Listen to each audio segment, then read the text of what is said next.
ay parang timang. Magandang araw mga timang. Grabe, ang ganda ng panahon ngayon, maaraw pero malamig. Gantong klima yung masarap matulog tapos may pera ka. Mahirap naman kasi yung maganda nga ang panahon, ang sarap nga ng tulog mo. Paggising mo, wala ka namang pera. Buti pa to si Joey, pasayaw-sayaw na lang. Masayang masaya daw siya ngayong araw nung nabalitaan niyang alisin na yung mga tao sa pera. Sa wakas, wala na daw magsasabi sa kanya na buti pa yung pera may tao. Magiging pantay-pantay na daw kasi yung pera walang tao, tapos yung tao walang pera. Tsaka isa pa, hindi naman daw niya kilala yung mga tao sa pera. Tinanong ko nga siya kung kilala niya si Apolinario. Sabi niya, yung nasa 20, si Apolinario magsaysay. Pero ayos na rin, mga hayop na ang nilagay sa pera. Ang dami na kasing peking pera ngayon, pati tao tuloy nagiging peke. Charot, buhay negosyante, dapat lagi kang masipag. Tsaka dapat hindi ka matampuhin, lalo na kapag walang sumuporta sa iyong kamag-anak o kaibigan. Kung ganun ang mindset mo, wag na wag kang papasok sa negosyo. Baka puro sama ng loob at tampo ang tubuin mo. Sabi nga nang napanood ko sa radyo, ang tunay na papuri ay manggagaling sa ibang tao.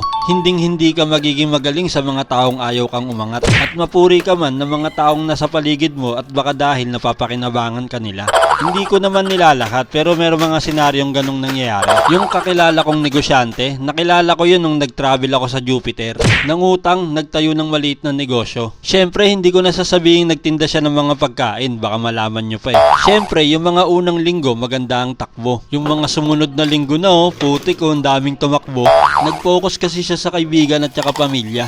Kahit sinasabi na ng mga kaibigan niya at saka pamilya na wala akong pera ngayon, siya mismo nag-o-offer na, sige bukas mo na lang ibigay, hindi ka naman iba sa akin.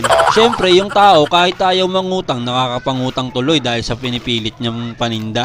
Tsaka yung iba niyang mga kaibigan, pag bumibili, lumihirit ng dagdagan mo naman ng ganto, wala bang libreng ganto. Yung mga hirit na ganon, dun nababawas ang tubo mo. Sa negosyo, wag na wag kang papayag na yung 100 mo hindi magiging 150. Kapag tumubo ka na, yung tubo ng tubo mo, yun ang ipautang mo. Kasi hindi mo naman may bibili ng paninda yung pakisama.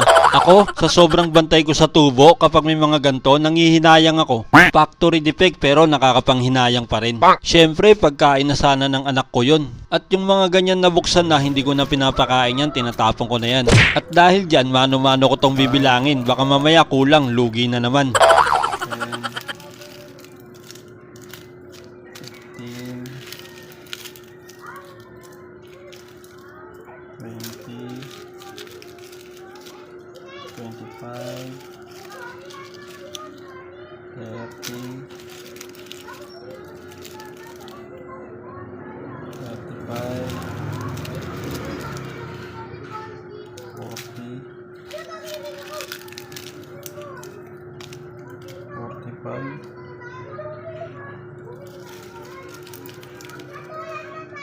47, 48. Anak ng tinapa, 48 pieces lang pala nakalagay sa plastic, 50 pieces. Good to Ayan malinaw pa sa clear, 50 pieces daw. Pero baka nagkamali lang ako ng bilang kaya bibilangin ko ulit. 2, 4, 6, 8, 10, 12, 14, 16, 18, 20, 22, 24, 26, 28, 30, 32, 34, 36, 38, 40, 42, 44, 46, 47. Wala talaga, hindi man lang nadagdagan. Nalugi ako nang walang kalaban-laban. Piso na nga lang benta ko kada isa, nabawasan pa. Malulungkot ka talaga nang wala sa timing. Pero dahil dyan, magsha-shoutout na muna ako para makalimot. Shoutout nga pala kay Brad Julius Olarte. Huwag ka na malungkot pag hindi ka masaya. Sipagan mo lang palagi bumiyahe. Isipin mo na lang ang buhay rider parang gulong. Nakakaitim, kakabiyahe. Sunod na isa shoutout ko itong katrabaho kong si Gweta. Sobrang sipag nito. Gusto niya lagi siyang first batch sa break time.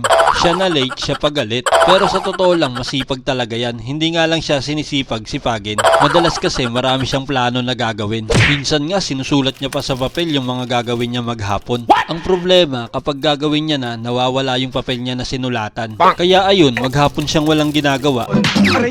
Tarantado! Pag sinisipag ako, pinag-iiwalay ko na tong magic sarap. Minsan kasi may mga customer na nagmamadali. Lalo na yung mga bata na inutusan ng magulang nila. Tsaka para iwas lugi na rin kasi kapag anak ko nagtatanggal nito nasisira. Lalo na kapag on game sila sa computer, madaling-madali magbenta.